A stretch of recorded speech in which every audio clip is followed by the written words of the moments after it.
Hola, queridos alumnos y alumnas. Soy el profesor Ingeniero, escrito aquí con letruja en una esquinita porque no tengo apenas espacio. Sé que estáis aquí siguiendo este curso de electrotecnia, no porque tengáis un examen ni nada parecido, sino simplemente por el mero amor a la electrotecnia y por el mero deseo de aprender esta maravillosa ciencia que es la electrotecnia. Bueno, os traigo hoy un ejercicio de corriente continua en el cual me dan una fuente ideal de tensión de 20 voltios, U mayúscula, ¿vale? Una intensidad I que sale de la fuente hacia arriba, una resistencia de 2 ohmios, otra de 3 ohmios, una bobina de 30 milihenrios, es decir, 30 por 10 elevado a menos 3, es decir, 0,03 henrios, y otra bobina L2 de 50 milihenrios. Vale, está todo conectado en serie, muy importante. Entonces, en el ejercicio me piden que calcule la intensidad, la tensión y la potencia de cada elemento del circuito y que compruebe tanto la primera como la segunda ley de Kirchhoff y el balance de potencias. Vamos a hacerlo todo por partes. Vamos a ver que es muy sencillo. En primer lugar, necesitamos saber respecto a las bobinas la definición del coeficiente de autoinducción, ¿vale? Lambda es igual a L por I, ¿de acuerdo? Y que la caída de tensión entre los bornes de una bobina, si nosotros pinchásemos aquí antes de la bobina y después, la caída de tensión U va a ser la derivada de lambda con respecto al tiempo. Es decir, cómo varía este parámetro de aquí, el coeficiente de autoinducción, con respecto al tiempo. Vale, esto no es una cosa que nos tengamos que aprender, es una demostración teórica que estoy yo haciendo aquí para demostrar una cosa que sí que nos vamos a tener que aprender, que voy a mencionar a continuación, ¿vale? Esto no es tan importante, pero bueno, me gusta hacer las demostraciones teóricas porque así soy yo, un teórico de la vida, ¿vale? Soy un teórico de la vida, me llamo teórico de apellido, ¿vale? Después del ingeniero va teórico. La L, como es una constante, puede salir fuera, derivada de I con respecto a T, ¿vale? Cuando derivamos, las constantes pueden salir fuera.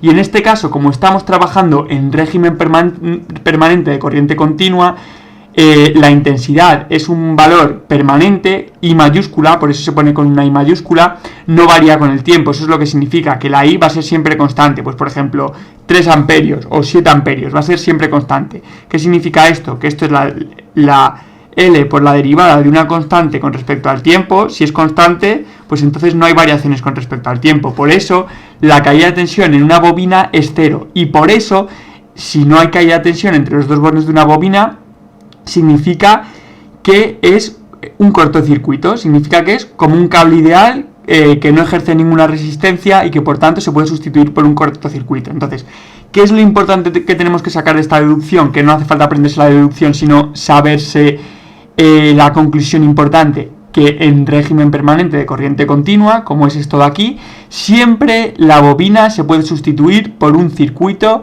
cerrado, es decir, por un cortocircuito. Donde pone una bobina, lo cambiamos por un cortocircuito y no pasa niente, ¿vale? No pasa nada. Entonces me vuelvo a escribir ahora mi circuito con mi caída de tensión U de 20 voltios, con mi resistencia R1 de 2 ohmios, ¿vale? Aquí escribo un cortocircuito, donde estaban la bobina, entre sus bornes, pues un cable cortocircuitado, porque acabamos de demostrar que no hay caída de tensión entre sus bornes, y si no hay caída de tensión significa que no hay nada, simplemente un cable, ¿vale? Un cable perfecto. Y aquí hay otra resistencia R2 de 3 ohmios, y aquí hay otro cortocircuito y el cable que cierra. Por lo tanto, este circuito es exactamente equivalente a este, ¿vale? Y la razón es que estamos en régimen permanente de corriente continua, donde las bobinas se cambian por cortocircuitos. Muy bien, nos calculamos ahora la resistencia equivalente. Pues tenemos aquí nuestra caída de tensión de 20 voltios, nuestra fuente ideal, y la resistencia equivalente, como están en serie, la resistencia equivalente es la suma de R1 más R2. Claro, en serie la resistencia equivalente es la suma de resistencias. En este caso 3 y 2 es 5 ohmios, ¿vale? Esa va a ser la resistencia equivalente. Entonces, aplicando la segunda ley de Kirchhoff, que es que la suma de las tensiones en el mismo sentido en una malla tiene que ser igual a 0, habrá una caída de tensión de 20 voltios en la pila, que es la tensión que genera, y habrá una caída de tensión, la voy a poner con una flecha para abajo, por ejemplo, UE, ¿vale? UE, para abajo, pues en esta resistencia. Claro, tiene que haber una caída de tensión entre sus dos bornes. Entonces, si yo aplico la segunda ley de Kirchhoff, vamos a hacerla, por ejemplo, en el sentido contrario de las agujas del reloj, 20 voltios, que es esta flecha aquí, menos UE, menos U equivalente, tiene que ser igual a 0. Claro, la suma de las tensiones en un mismo sentido tiene que ser igual a 0. Eso es lo que dice la segunda ley de Kirchhoff. Como 20 voltios está en sentido contrario que U2, porque si vamos en el sentido de 20 voltios, en el sentido de las agujas del reloj contrario, nos encontramos la flecha de U2 en vez del culo, entonces llegamos a esta conclusión, que UE es igual a 20 voltios. Es decir, que la caída de tensión que hay en esta resistencia aquí es la misma que la que genera la pila. Es lógico, ¿vale?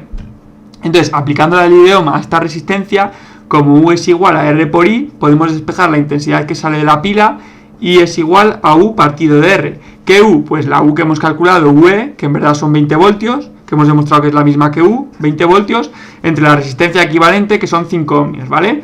20 entre 5, que son 4 amperios. Por lo tanto, ya hemos podido calcular que la intensidad que sale de la pila son 4 amperios, ¿vale? Es la que viene por aquí, 4 amperios. Y por aquí, 4 amperios. Muy bien, entonces, sabemos que en cada resistencia va a haber una caída de tensión. En la resistencia R1 va a haber una caída de tensión U1, y en la resistencia R2 va a haber una caída de tensión U2. Y se tiene que cumplir aquí también la segunda ley de Kirchhoff. Vamos a hacerla esta vez en el sentido de las agujas del reloj, que U1 más U2, ¿veis? Van en el mismo sentido, menos 20, porque va en sentido contrario, tiene que ser igual a 0. Por lo tanto, U1 más U2 tiene que ser igual a 20, ¿vale? Y vamos a ver que se cumple. Entonces, ¿cómo calculamos U1? Pues U1 lo calculamos con la segunda ley, con la única ley que hay de Ohm, que es U es igual a R por I, la que he apuntado aquí, ley de Ohm. Entonces, las resistencias son 2 ohmios, la intensidad 4, 2 por 4 es 8 voltios. Y U2 es igual a R2, que es 3, por 4, que es la intensidad, 12 voltios. Por lo tanto, esta es 8 voltios, y esta es 12 voltios. Si nos fijamos, 8 y 12, U1 más U2 son 20. Se cumple la segunda ley de Kirchhoff, ¿vale? Lo estamos haciendo bien, estamos haciendo esto prácticamente niquelado, ¿vale? Nos está saliendo un ejercicio perfecto. Vale, pues vamos a calcular ahora las potencias de cada elemento. Bueno, no hace falta ni mencionar que la caída de tensión L1 y la caída de tensión L2 son 0 voltios, por lo que he demostrado aquí, ¿vale? Porque estamos en régimen permanente de corriente continua. Por eso se cumple la segunda ley de Kirchhoff. Claro, estas flechas, aunque las sume, son ceros, entonces, pues ni lo sumo. Vale, vamos a calcular ahora las potencias. La potencia es la tensión por intensidad. Entonces, la potencia 1 va a ser la potencia que va a consumir la resistencia R1. ¿Qué potencia va a consumir? Pues va a consumir una potencia U por I, U1 por I1, ¿vale? U1 era 8 voltios, la caída de tensión en la resistencia R1 por I, que son 4 amperios, 8 por 4, 32 vatios. ¿De acuerdo? Se mide en vatios la potencia. Luego la resistencia 2 consumirá una potencia U2 por I, que será la tensión 2, 12, por la intensidad 4, que son 48 vatios. Y por último, como estamos trabajando con el criterio, con la conveniencia de potencia consumida, ¿vale?